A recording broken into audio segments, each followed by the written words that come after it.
Niyaya ni James si Ethan na maghapunan sa kanilang bahay upang maipakilala rito ang kanyang asawa at anak. Pagdating nila sa bahay, sinalubong sila ni Kim na naghihintay sa may pintuan.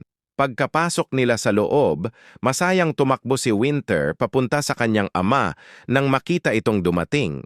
Agad namang binuhat ni James ang kanyang anak at mahigpit itong niyakap. Matapos noon, ipinakilala ni James ang kanyang maliit na pamilya kay Ethan. Ethan, ito ang asawa ko, si Kim. At ito naman ang anak namin, si Winter. Binati ni Ethan sina Kim at Winter. Masaya akong makilala kayo. Ipinakilala naman ni James si Ethan sa kanyang asawa.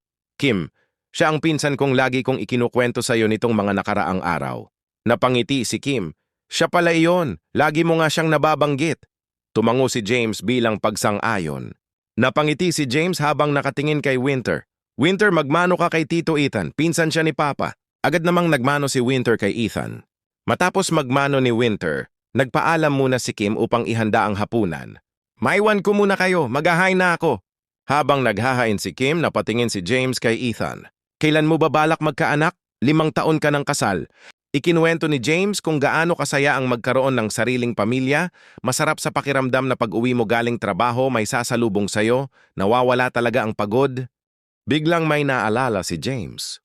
Oo nga pala, nagpaalam ka ba sa asawa mo na malalate ka ng uwi? Bahagyang ngumiti si Ethan. Huwag na muna nating pag-usapan yan.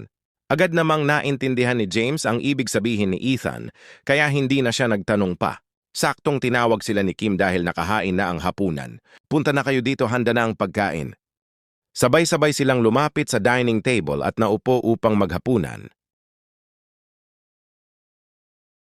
Habang kumakain, inasikaso muna ni Kim ang kanyang anak at nilagyan ito ng ulam bago muling tumingin kay Ethan. Ethan, huwag kang mahihiya ha, kain ka lang.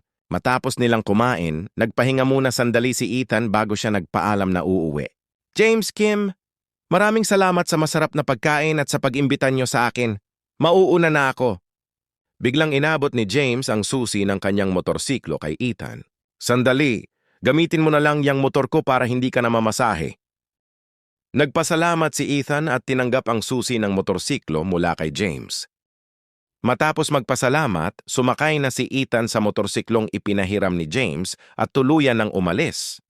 Kinabukasan, habang abala si Ethan sa paghahanda sa pagpasok sa trabaho, mukhang problemado naman ang mga magulang ni Leah matapos nilang malaman na hindi pa pala ito naghahain ng annulment. Leah, magdadalawang linggo nang wala rito si Ethan pero hindi ka pa rin nagfa-file ng annulment. Balak mo pa bang balikan ang wala mong kwentang asawa?